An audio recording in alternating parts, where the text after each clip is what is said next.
미 국토안보부는 루이지애나 뉴올리언스에서 초강경 불법 체류자 체포작전에 돌입했다고 발표했습니다. 트럼프 행정부는 여행 금지 대상 19개국 출신들이 신청한 영주권과 시민권 수속을 전면 중지하고 재조사에 나섰습니다. 새해 미국 내 100대 도시들의 주택가격이 동북부를 중심으로 78곳에서는 소폭 오르고 플로리다 등 22곳에서는 내릴 것으로 예측됐습니다. 미국 내 민간업계에서 11월 3만 2천 명을 감원해 고용 악화가 심해진 것으로 나타나 연준이 12월 기준금리를 인하할 가능성을 굳히고 있습니다. AI를 훈련하기 위한 가짜 사이트들이 성행하고 있는 가운데 일반 이용자들의 혼란과 플랫폼 기업과의 갈등, 투명성 부족에 따른 윤리 문제가 불거지고 있습니다.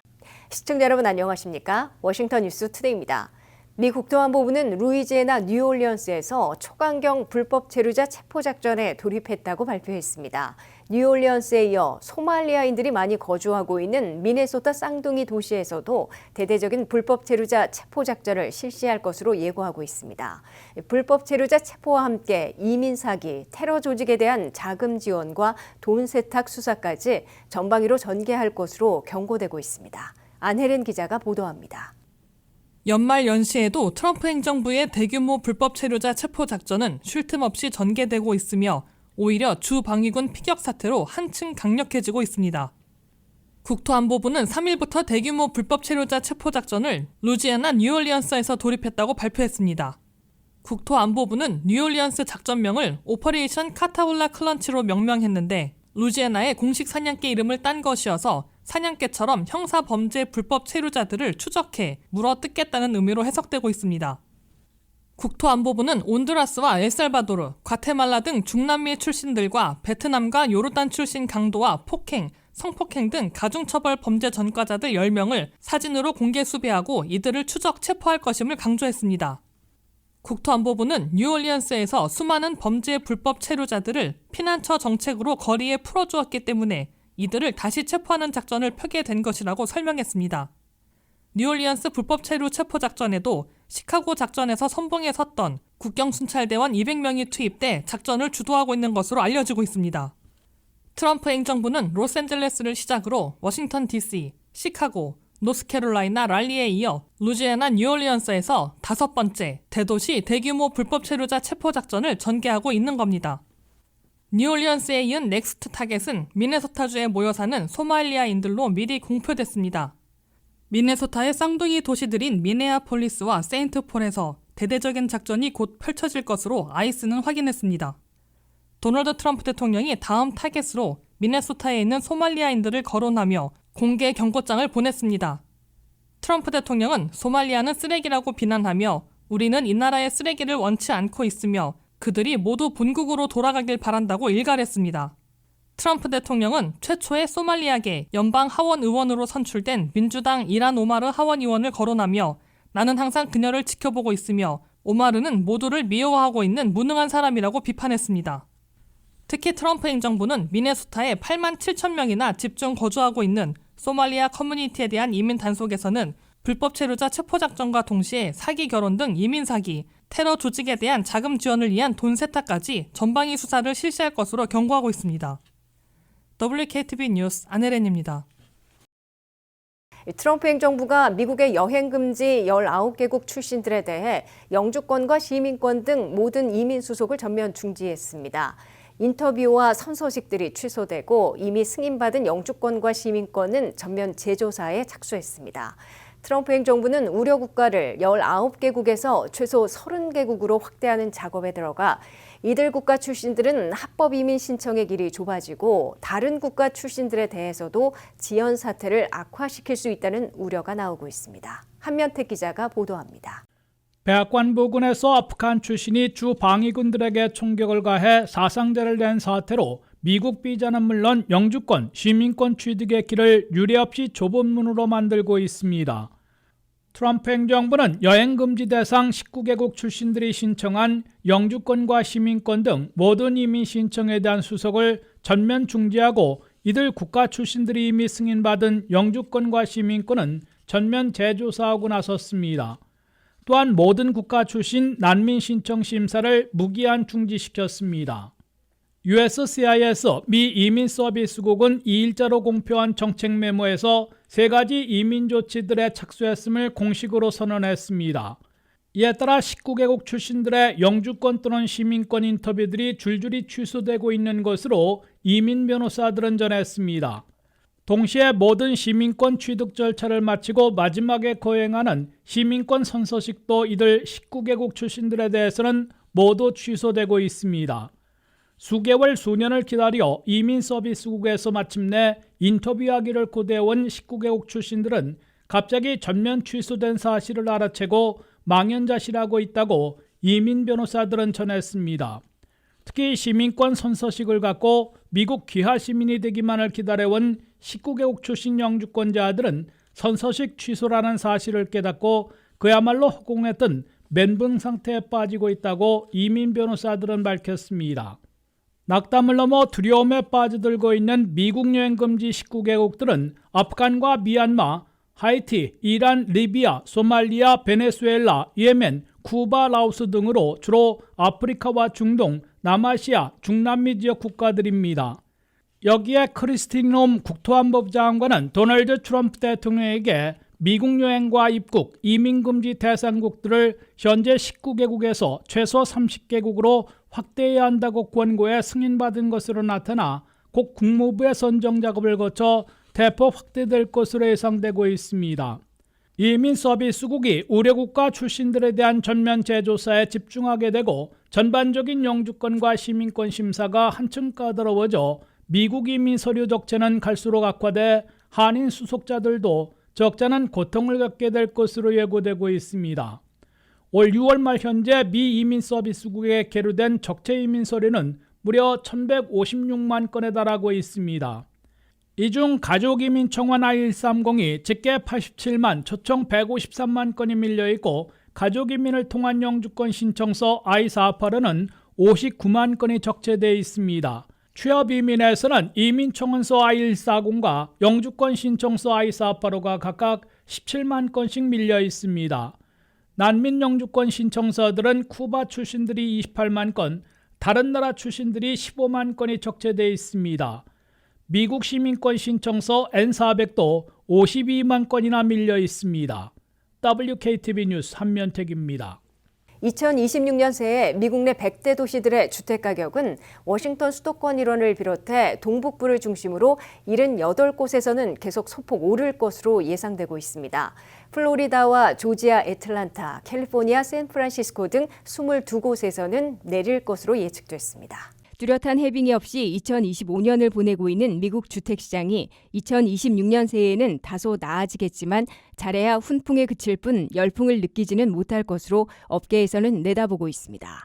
리얼터닷컴이 발표한 2026년 주택시장 전망에 따르면 전반적으로 바이어 프렌들리 마켓이 되면서 팬데믹 이래 바이어와 셀러가 엇비슷하게 균형을 이루는 가장 균형 잡힌 주택시장이 될 것으로 예상되고 있습니다. 2026년 한 해 동안 미 전역에서 판매될 기존 주택은 413만 채로 현재 407만 채보다 2% 이하의 소폭 증가에 그쳐 사실상 제자리할 것으로 리얼터닷컴은 내다봤습니다. 주택 모기지 이자율은 30년 고정의 경우 현재 평균 6.6%에서 새해에는 6.3%로 소폭 내릴 것으로 예측되고 있습니다. 2026년 새해 100대 대도시들의 집값을 예측한 결과 동북부와 중서부를 중심으로 78곳의 도시들에선 평균 4% 집값이 오를 것으로 리얼터닷컴은 예상했습니다. 워싱턴 DC와 알링턴, 알렉산드리아를 포함하는 수도권의 내년 집값은 평균보다 높은 5.1% 올라갈 것으로 예상됐습니다. 뉴욕시와 뉴저지, 뉴욕도 비슷하게 5.2% 인상될 것으로 나타났습니다. 메릴랜드 볼티모어의 내년 집값은 더 높은 8.3% 상승할 것으로 예측됐습니다. 버지니아의 리치몬드는 6.9%, 버지니아 비치는 6.6% 집값이 오를 것으로 예상됐습니다. 이에 비해 플로리다에선 8곳의 대도시들 중에 마이애미 한 곳만 집값이 1.1% 올라가는 반면 7군데에서는 모두 내릴 것으로 리얼터닷컴은 내다봤습니다. 조지아 애틀란타의 내년 주택가격도 0.1% 소폭 내릴 것으로 예상됐습니다. 노스캐롤라이나 랄리의 내년 집값은 3.7% 하락할 것으로 예측됐습니다. 서부에서는 집값 상승과 하락으로 희비가 엇갈릴 것으로 분석됐습니다. 로스앤젤레스는 1.8%, 샌디에고는 0.7% 오를 것으로 예측된 반면 샌프란시스코는 2.5%, 세크라멘토는 3.3%나 집값이 내릴 것으로 리얼터닷컴은 예상했습니다. 내년에 집값이 내릴 서부 지역 대도시들을 보면 시애틀은 0.3%, 피닉스는 2.3%, 덴버는 3.4% 하락할 것으로 리얼터닷컴은 내다봤습니다. 연방 셧다운 여파로 연방 고용 통계가 미루어지고 있는 가운데 민간업계 고용 악화가 더 심해진 것으로 나타났습니다. 이에 따라 12월 10일 올해 마지막 회의에서도 연준이 3연속으로 0.25%포인트 기준금리를 인하할 가능성을 굳히고 있는 것으로 해석되고 있습니다. 한면태 기자가 보도합니다. 불안전한 고용 통계일 수 있으나 미국 민간업계 고용 악화가 더 심해진 것으로 나와 오는 10일 3연속 기준금리 인하를 굳혀주고 있습니다. 민간업계 페이롤 통계를 집계하고 있는 ADP는 미국 내 민간업계에서 11월 고용을 32,000명 감원한 것으로 나타났다고 발표했습니다. 이는 수정된 10월 민간업계 고용이 47,000명 증가였다가 11월에 마이너스 32,000개로 급속히 악화된 겁니다. 11월에 민간업계 고용에서는 50인 이상 중대기업들은 양호했으나 50인 이하 소기업들에서 대량 감원이 벌어진 것으로 나타났습니다.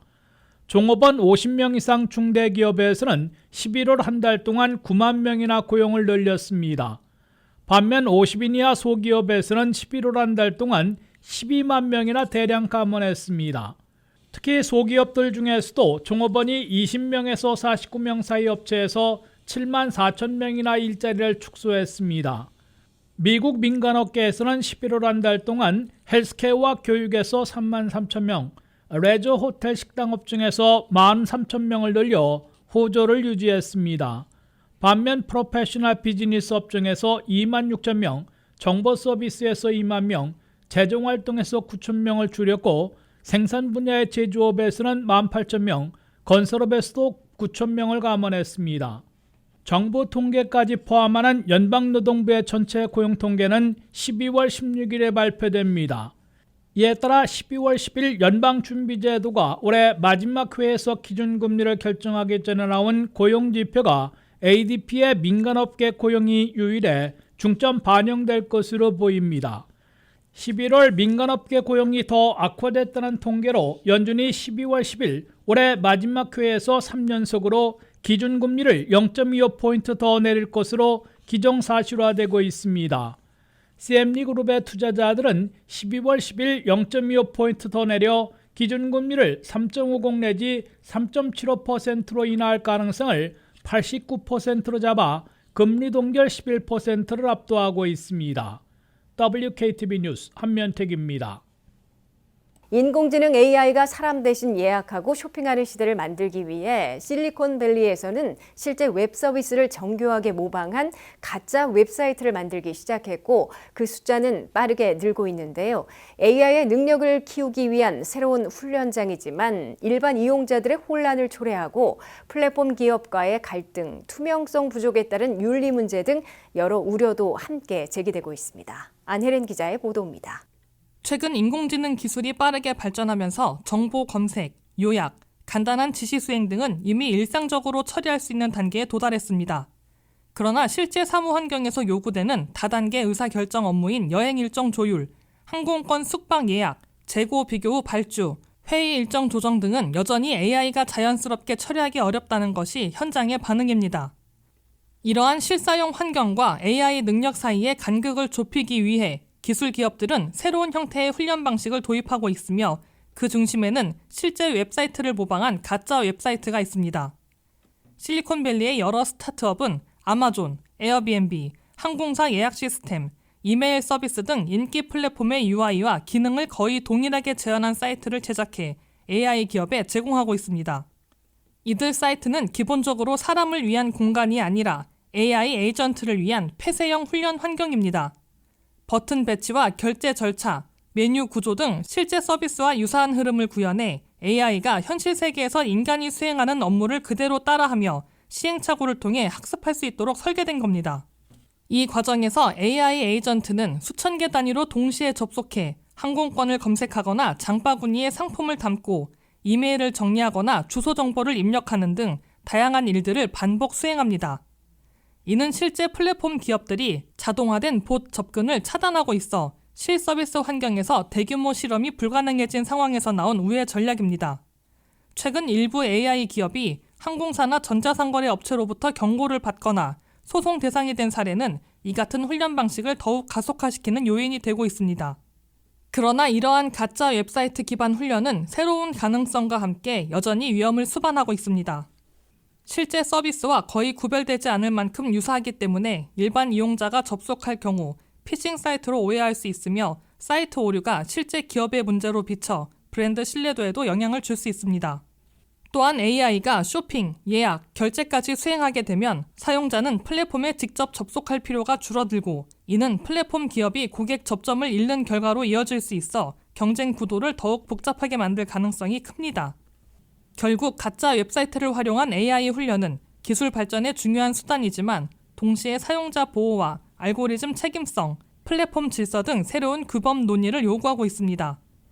전문가들은 AI가 실제 업무를 대체하는 시대가 가까워질수록 이 훈련 환경에 대한 감시와 규제는 더욱 필요해질 것이라고 입을 모으고 있습니다. WKTV 뉴스 안혜린입니다. 이상으로 워싱턴 뉴스투데이를 마치겠습니다. 시청해주신 여러분 고맙습니다.